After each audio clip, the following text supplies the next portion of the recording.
नमस्कार. दसरा अगदी उद्यावर येऊन ठेपलाय आणि सणासुदीच्या दिवसांमध्ये सगळ्यांच्या घरामध्ये काहीतरी चमचमीत असा बेत होतो. तर मस्त अशी व्हेज थाळी आज आपण पाहणार आहोत. मस्त मसाले भात, बासुंदी, मटकीची भाजी, छान सुका बटाटा, सोबत पापड, कुरडई आणि गरम गरम चपाती. तर असा हा बेत ठरवलेला आहे. झटपट बनतो. अगदी वेळेचं योग्य नियोजन केलं तर साधारण 1.5 तासामध्ये ही थाळी छान मस्त तयार होते. तर अशी ही झटपट थाळी कशी बनवायची ते मी आज दाखवणार आहे. सोबत छोट्या छोट्या टिप्स सांगितलेल्या आहेत. त्यामुळे थाळी अगदी झटपट बनते. वेळेचं योग्य नियोजन कसं करायचं तेही सांगितलेलं आहे. तर चला तर मग वेळ न घालवता ही कशी बनवायची ते पाहूयात. तर थाळीची सुरुवात आपण बासुंदीपासून करणार आहोत. मी एक मोठं पसरट भांडं गॅसवरती ठेवलेलं आहे आणि आता यामध्ये आपण 1 लिटर दूध घालणार आहोत. शक्यतो बासुंदी बनवताना पसरट भांड्याचाच वापर करायचा. तर दूध गरम करायला ठेवलंय ते साईडला ठेवायचं. तोपर्यंत आपण बटाट्याच्या भाजीची तयारी करूयात. तर कुकरमध्ये मी 3 बटाटे घेतलेले आहेत मध्यम आकाराचे.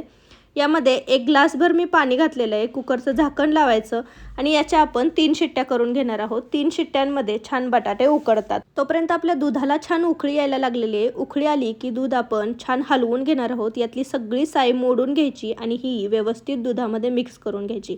आता आपल्याला हे दूध आटवून घ्यायचे. तर साधारण 7 ते 8 मिनिटामध्येच आपलं दूध व्यवस्थित छान आटलं गेलेलं आहे, निम्मं झालेलं आहे. मग यामध्ये आपण पाऊण वाटी साखर घालणार आहोत. तुमच्या गोडीनुसार तुम्ही साखर कमी जास्त करू शकता. साखर व्यवस्थित दुधामध्ये मिक्स करून घ्यायची. एक 7 ते 8 मिनिटं दूध उकळून घ्यायचं. यामध्ये थोड्याशा केशराच्या काड्या घालणार आहोत.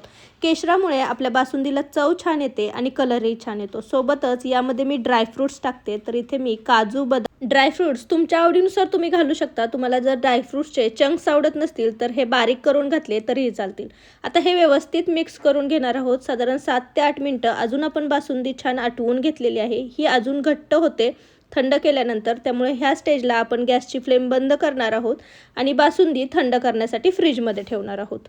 आता बासुंदी तयार झाली आहे तोपर्यंत आपण मसाले भाताची तयारी करणार आहोत. तर इथे मी 1.5 वाटी बासमती तांदूळ घेतलेला आहे. लॉंग ग्रेन बासमती तांदूळ आहे. तुम्ही कोणताही तुम्हाला जो मसाले भातासाठी तांदूळ वापरायचा आहे तो घेऊ शकता. आता हा तांदूळ आपण 2 ते 3 पाण्याने स्वच्छ धुवून घेणार आहोत. ज्यामुळे यातले काही कीटकनाशक असतील किंवा काही पावडर लावलेले असतील त्या सगळ्या निघून जातील आणि तांदूळ स्वच्छ होईल. तर 2 ते 3 पाण्याने आपण हा तांदूळ व्यवस्थित धुवून घ्यायचा आणि नंतर यामध्ये आपण पाणी घालून ठेवणार आहोत. तर साधारण 1 ग्लासभर मी यामध्ये पाणी घालून ठेवलेलं आहे. तांदूळ असा भिजवून ठेवला की तो छान फुलतो. त्यामुळे मसाले भात छान होतो. तर आता तांदूळ भिजतोय तोपर्यंत आपण मसाले भाताची तयार करूयात. तर कुकरमध्ये मी 2 चमचे तेल घेतलेलं आहे. तेल व्यवस्थित गरम झालं की यामध्ये आपण 1 चमचा जिरी टाकणार आहोत. जिरी तडतडली की यामध्ये आपण गरम मसाले घालणार आहोत. तर यामध्ये मी तमालपत्र, 2 लवंगा, 2 मिरी आणि थोडीशी दालचिनी टाकलेली आहे. हे छान परतून घ्यायचं. आता मी 2 मध्यम आकाराचे कांदे उभे पातळ चिरून घेतलेले ते आपण यामध्ये घालणार आहोत. कांदा आपल्याला छान गुलाबीसर रंगाचा होईपर्यंत परतून घ्यायचा आहे. तेलामध्ये साधारण 2 ते 3 मिनिटांमध्ये कांद्याचा कलर चेंज व्हायला लागतो आणि कांदा छान गुलाबीसर रंगाचा झालेला आहे. आता यामध्ये आपण टोमॅटो टाकणार आहोत. तर टोमॅटो मी असा उभा पातळ चिरून घेतलेला आहे आणि तोही यामध्ये टाकून तोही आपल्याला शिजवून घ्यायचा आहे. तर आता कांदा आणि टोमॅटो पटकन शिजावा म्हणून मी यावरती मीठ टाकलेलं आहे आणि 1-2 मिनिटं आपण हे परतून घेणार आहोत. कांदा आणि टोमॅटो छान परतला गेला की यामध्ये सुके मसाले घालायचे. पाव चमचा हळद, 2 चमचे काश्मीरी लाल मिर्च पावडर घालणार आहोत. इथे 1 चमचा मी जिरेपूड घातलेली आहे, 1 चमचा धनेपूड घातलेली आहे, 1 चमचा मी गोडा मसाला घातला आहे आणि 1 चमचा मी बिर्याणी मसाला घातलेला आहे. गोडा मसाला नसेल तर तुम्ही जो कोणता घरगुती मसाला वापरता तो वापरला तरी चालेल. मसाले 1-2 मिनिटं छान तेलावरती परतून घ्यायचे आणि आता यामध्ये आपण भाज्या घालणार आहोत. तर तुमच्या आवडीनुसार भाज्या घालू शकता. इथे मी हिरवे मटार, गाजर आणि फ्लॉवर घातलेला आहे. गाजराचे बारीक काप करून घ्यायचे. फ्लॉवर मी काप करून घेतलेला होता आणि हा पाण्यामध्ये थोडा वेळ भिजत ठेवलेला होता. सोबतच ह्यामध्ये आपण बटाटा घालणार आहोत. 1 बटाटा मी चिरून घेतलेला होता साल काढून आणि पाण्यामध्ये भिजत ठेवलेला तोही आपण यामध्ये घालणार आहोत. सगळ्या भाज्या मसाल्यांसोबत 1-2 मिनिटं छान परतून घेणार आहोत जेणेकरून सगळ्या भाज्यांना मसाले जे आहेत ते आपले कोट व्हावेत. हे व्यवस्थित कोट झाले. 2 मिनिटं परतून घेतलं की यावरती झाकण ठेवायचं आणि 1-2 मिनिटं याला वाफ काढून घ्यायची. 2 ते 3 मिनिटांनी आपण याला वाफ काढून घेतली की भाज्या साधारण 30 ते 40% छान शिजल्या जातात. आता यामध्ये आपण तांदूळ घालणार आहोत. जो भिजवून ठेवलेला होता तांदूळ तो यामध्ये घालायचा आणि तांदूळही व्यवस्थित भाज्या आणि मसाल्यांसोबत मिक्स करायचा. मिक्स केल्यानंतर यामध्ये कोथिंबीर घालणार आहोत. तीही व्यवस्थित मिक्स करून घ्यायची. आता ज्या वाटीने आपण तांदूळ घेतलेला त्याच वाटीने आपण पाणी घेणार आहोत. तर 1.5 वाटी मी तांदूळ घेतलेला त्याला मी 3 वाटी इथे पाणी घातलेलं आहे. व्यवस्थित मिक्स करून घ्यायचं. 1 चमचा मी यामध्ये तूप घातलेलं आहे आणि आता कुकरचं झाकण लावायचं आणि कुकरच्या लो फ्लेमवरती 2 शिट्ट्या करून घेणार आहोत. 2 शिट्ट्या करून कुकर थंड करण्यासाठी ठेवायचा. आपला भात तयार होतोय तोपर्यंत आपण बटाट्याची भाजी बनवणार आहोत. त्यासाठी एक वाटण काढायचं. मिक्सर जारमध्ये मी 4 हिरव्या मिरच्या, 1 इंच आल्याचे तुकडे आणि 7 ते 8 लसणाच्या पाकळ्या घेतलेल्या आहेत. पाणी न घालता आपल्याला याचं वाटण बनवून घ्यायचं आहे. छान वाटण तयार झालेलं आहे. तर आता भाजी करायला घेऊयात. कढईमध्ये मी 2 चमचे तेल घातलेलं आहे. तेल गरम झालं की यामध्ये जिरी आणि कढीपत्त्याची फोडणी टाकायची. जिरे आणि कढीपत्ते छान तडतडले की यामध्ये मी उभा पातळ चिरलेला एक कांदा टाकणार आहे. कांदा छान आपल्याला परतून घ्यायचा आहे. गुलाबीसर रंगाचा झाला की यामध्ये चवीनुसार आपण मीठ घालणार आहोत. कांदा व्यवस्थित परतून घ्यायचा. आता यामध्ये तयार केलेली हिरवी चटणी घालणार आहोत. आलं, लसूण आणि मिरचीची पेस्ट ही आपण 2 ते 3 मिनिट याचा पूर्ण कच्चेपणा जाईपर्यंत परतून घ्यायची. आता यामध्ये आपण मसाले घालणार आहोत. तर हिंग आणि आपण यामध्ये हळद घातलेली आहे. व्यवस्थित परतून घ्यायची. आता उकडलेल्या बटाट्याच्या साल काढून मी याच्या चौकोनी फोडी करून घेतलेल्या होत्या त्या यामध्ये घालणार आहोत आणि बटाटा अलगद हाताने आपण व्यवस्थित मिक्स करून घेणार आहोत. हळद व्यवस्थित बटाट्याला लागली की यावरती आपण बारीक चिरलेली भरपूर सारी कोथिंबीर टाकणार आहोत आणि व्यवस्थित मिक्स करून घ्यायची. आता यावरती झाकण ठेवून आपण 2 मिनिटं वाफ काढून घेणार आहोत. 1-2 मिनिटं वाफ काढून घेतल्यानंतर बटाट्याचं झाकण काढून घेणार आहोत भाजीवरचं आणि हे व्यवस्थित हलवून घेणार आहोत. तर बटाटा आपण उकडून घेतलेला होता त्यामुळे याला शिजायला वेळ लागत नाही. बटाटा शिजलेला आहे. गॅसची फ्लेम बंद करणार आहोत आणि हा साईडला ठेवणार आहोत. आता अजून एक आपण वाटून काढून घेणार आहोत. ज्यासाठी मी बारीक उभं पातळ चिरून घेतलेलं खोबरं, 1 इंच आलं, 7 ते 8 लसणाच्या पाकळ्या, 1 चमचा भरून तीळ आणि कोथिंबीर घेतलेले आहे. पाणी न घालता याचंही वाटण काढून घ्यायचं आहे.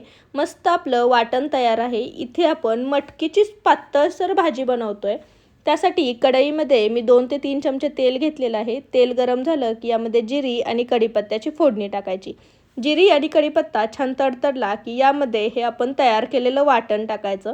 तर वाटण बनवताना आपण सगळे कच्चे मसाले वापरलेले होते त्यामुळे वाटण आपण तेलावरती छान कच्चापणा जाईपर्यंत परतून घ्या. 7 ते 8 मिनिटं वाटण परतल्यानंतर यामध्ये आपण बारीक चिरलेला कांदा घालणार आहोत. मध्यम आकाराचा कांदा मी बारीक चिरून घेतलेला होता तोही आपण वाटणासोबत मिक्स करणार आहोत आणि हाही कांदा मऊ होईपर्यंत आपण छान शिजवून घेणार आहोत. तर वाटणासोबत व्यवस्थित मिक्स करून घ्यायचा. इथे आपण चवीनुसार मीठ टाकतोय त्यामुळे कांदा शिजायला पटकन मदत होते. 1-2 ते 3 मिनिटं कांदा छान परतून घेतला की यामध्ये आपण सुखे मसाले घालणार आहोत. तर पाव चमचा हळद, 1 चमचा काश्मीरी लाल मिर्च पावडर, 1 चमचा धनेपूड, 1 चमचा जिरेपूड टाकणार आहोत आणि सोबतच इथे मी कांदा लसूण मसाला वापरते. तुमच्याकडे कांदा लसूण मसाला नसेल तर घरगुती कोणताही मसाला वापरला तरीही चालेल. आता मसालेही आपण या तेलावरती वाटणासोबत व्यवस्थित परतून घेणार आहोत. 2 ते 3 मिनिटं हे परतले की यामध्ये आपण पाणी घालणार आहोत जेणेकरून मसालेही करपू नयेत आणि आपलं वाटणही छान तेलावरती परतलं जावं. त्यासाठी आपण थोडंसं पाणी घातलेलं आहे आणि आता झाकण ठेवून याला छान तेल सुटेपर्यंत परतून घ्यायचं आहे, शिजवून घ्यायचं आहे. तर 1-2 ते 3 मिनिटामध्ये याला छान तेल सुटलेलं आहे. तुम्ही पाहू शकता याला छान कलर आलेला आहे. तर आता इथे मी एक बटाटा चिरून घेतला आहे आणि तो आपण यामध्ये घालणार आहोत. मटकीच्या भाजीमध्ये बटाटा घालणं अगदी ऑप्शनल आहे. तुम्हाला आवडत असेल तर घाला. आता इथे मी मटकी छान मोड आलेली धुवून घेतलेली होती तीही आपण यामध्ये घालणार आहोत आणि व्यवस्थित या वाटणासोबत परतून घेणार आहोत. जेवढी तुम्ही व्यवस्थित मटकी परतून घ्याल तेवढीच वाटणाला आणि आपल्या भाजीला छान चव येते. आता यामध्ये पाणी घालायचं. तर तुम्हाला भाजी किती करायची त्या अंदाजानुसार पाणी घालायचं. पाणी थोडंसं मी जास्त घातलेलं आहे कारण भाजी जी आहे ती शिजेपर्यंत आटते त्यामुळे भाजीला पाणी थोडं जास्त घातलेलं आहे. आपली भाजी बनतीये तोपर्यंत आपण चपाती बनवून घेणार आहोत. तर इथे मी गव्हाचे पीठ छान भिजवून घेतलेलं होतं. नेहमी आपण चपातीसाठी भिजवतो तसं भिजवून घेतलेलं. एक गोळा घ्यायचा, थोडासा लाटायचा आणि यामध्ये आपण थोडंसं तेल लावून घेणार आहोत. वरून थोडंसं पीठ भुरभुरायचं. घडीची चपाती बनवणार आहे. घडीच्या चपातीसाठी मधून पीठ घातलं की याला छान पदर सुटतात. व्यवस्थित दोन्ही हातांनी असं दाबून घ्यायचं जेणेकरून याच्या घड्या व्यवस्थित बसल्या पाहिजेत आणि पिठामध्ये बुडवून आपण नॉर्मल जी चपाती लाटतो तशी लाटून घ्यायची. तर शक्यतो कडा लाटायच्या जेणेकरून आपली चपाती छान टम्म फुगते. तर चपाती लाटून झालेली आहे. तवा गरम आहे. तव्यावरती थोडं तेल टाकलं आणि यावरती चपाती टाकायची. याला छान थोडेसे स्पॉट आले की आपण ही चपाती परतून घेणार आहोत. तर हिला छान बघा तुम्ही पाहू शकता छान ही फुगलेली आहे. हिला छान असा फुगा आलेला आहे. तर ही व्यवस्थित हलवून घ्यायची. 1-2 वेळा परतून घ्यायची आणि यावरती तेल लावून घ्यायचं. तेल लावून चपाती आपण छान खरपूस भाजून घेणार आहोत. तर दोन्ही बाजूंनी आलटून पलटून ही चपाती व्यवस्थित भाजून घ्यायची. आपली चपातीही तयार आहे, ती आपण साईडला काढून ठेवणार आहोत. तोपर्यंत आपल्या भाजीला छान उकळी आलेली आहे. तर एक बटाटा मी काढून बघते आणि एकदा कापून बघते. बटाटा आपला छान शिजलेला आहे. बटाटा शिजला म्हणजे आपली भाजीही तयार आहे. तर आपल्या सगळ्या गोष्टी तयार झालेल्या आहेत. आता आपण ताट तयार करायला घेऊयात. तर थाळीची सुरुवात मस्त अशा गोडसर बासुंदीच्या वाटीपासून करणार आहोत. सोबतच मस्त मटकीची चमचमीत अशी भाजी केलेली आहे. तुम्ही पाहू शकता त्याला किती सुंदर असा रंग आलेला आहे. सोबत सुक्या बटाट्याची भाजी केलेली आहे. मस्त गरमागरम अशा फुललेल्या टम्म चपात्या केलेल्या आहेत. इथे मी एक लाडू ठेवला आहे. या लाडूची ही रेसिपी मी चॅनलवरती टाकलेली आहे, लिंक डिस्क्रिप्शनमध्ये देते. इथे सोबत आपण नैवेद्यासाठी थाळी बनवतोय, त्यामुळे मस्त भाताची मुदी पाडून घेतलेली आहे. कुठलीही सणासुदीची थाळी असो, कुरवडी आणि पापडाशिवाय ही कमीच दिसते. तर इथे मस्त कुरवडी पापड ठेवलेला आहे, चिरलेले काकडीचे काप आणि सोबत लिंबाची एक मस्त फोड. तर अशी ही चमचमीत थाळी आपली तयार झालेली आहे. तुम्ही पाहू शकता वेळेचं योग्य नियोजन केलं तर ही थाळी बनवायला वेळ लागत नाही. ही थाळी बनवायला मला 1.5 तास लागला. वेळेचं योग्य नियोजन, भाज्या बनवल्या, त्याचा क्रम व्यवस्थित ठेवला तर मस्त ही चमचमीत थाळी तुम्हीही सणासुदीच्या दिवसांमध्ये बनवू शकता.